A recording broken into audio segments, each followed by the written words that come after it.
Types of matrix की दूसरी class है symmetric matrix. A square matrix is symmetric if it is equal to its transpose।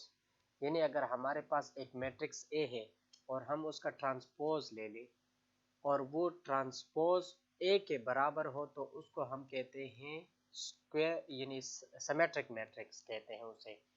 यानी फर्ज करो ये हमारे पास एक मैट्रिक्स है A है और हमने उसका ट्रांसपोज ले लिया, तो अगर देखो तो A और A ट्रांसपोज आपस में बराबर है, यानी रो नंबर ऑफ रोज और नंबर ऑफ कॉलम्स भी सेम है और कॉरस्पॉन्डिंग एंट्रीज भी सेम है, तो A को हम कहते हैं सिमेट्रिक मैट्रिक्स। दूसरा एग्जांपल जिसमें 3 कॉलम्स है और 3 हमारे पास इसमें रोज है और हमने B का ट्रांसपोज ले लिया तो उसमें भी 3 रोज है और 3 हमारे पास इसमें कॉलम्स है और कॉरस्पॉन्डिंग एंट्रीज अगर देखो तो वो भी हमारे पास सेम है, तो इसको हम कहते हैं सिमेट्रिक मैट्रिक्स। अच्छा, सिमेट्रिक मैट्रिक्स जितने भी होते हैं वो हमारे पास स्क्वायर मैट्रिक्स होंगे, रेक्टेंगुलर मैट्रिक्स कभी भी सिमेट्रिक मैट्रिक्स नहीं हो सकता। Skew symmetric matrix. A matrix A is skew-symmetric matrix if its transpose is equal to negative of A। यानी अगर हमारे पास यानी A एक मैट्रिक्स है और हमने उसका ट्रांसपोज ले लिया और वो नेगेटिव में आ गया, बाकी सेम हो लेकिन नेगेटिव हो, तो उसको हम A को हम कहेंगे स्क्यू सिमेट्रिक मैट्रिक्स। यानी ये हमारे पास एक मैट्रिक्स A है, इसका हम अगर ट्रांसपोज ले लें तो ये दोनों बराबर है, इक्वल मैट्रिक्स है, लेकिन सिर्फ फर्क साइन का है, यानी जो कॉरस्पॉन्डिंग एंट्रीज है उनके साइन चेंज हो गए।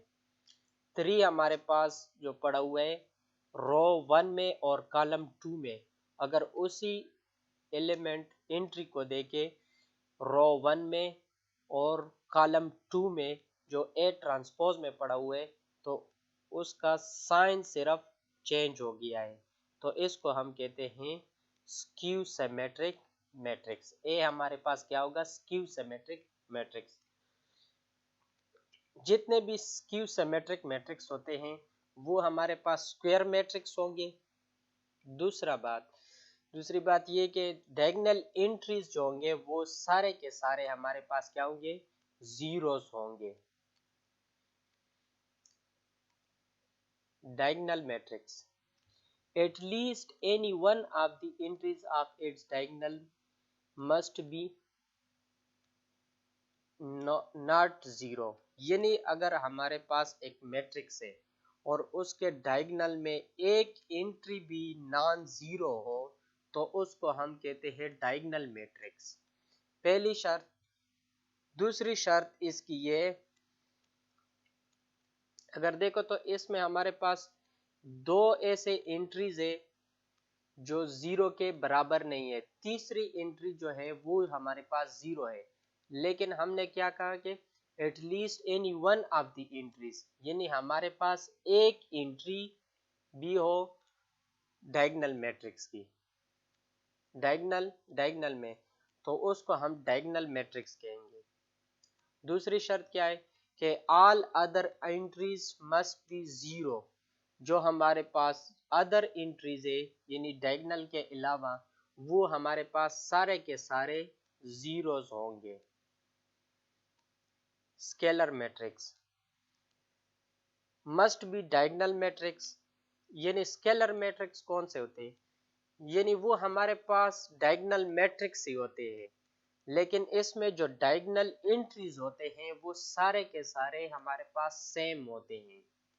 यानी अगर देखो तो इस मैट्रिक्स में हमारे पास सारे के सारे एंट्रीज जो है वो 5 है, यानी हमारे पास इधर भी 5 पड़ा हुआ है, इधर भी हमारे पास 5 है और इधर भी हमारे पास 5 ही पड़ा हुआ है, तो इसको हम कहते हैं डायगोनल स्केलर मैट्रिक्स। अच्छा, और दूसरी बात ये कि जो हमारे पास जो डायगोनल एंट्रीज होंगे वो 0 के बराबर नहीं होंगे और 1 के बराबर नहीं होंगे।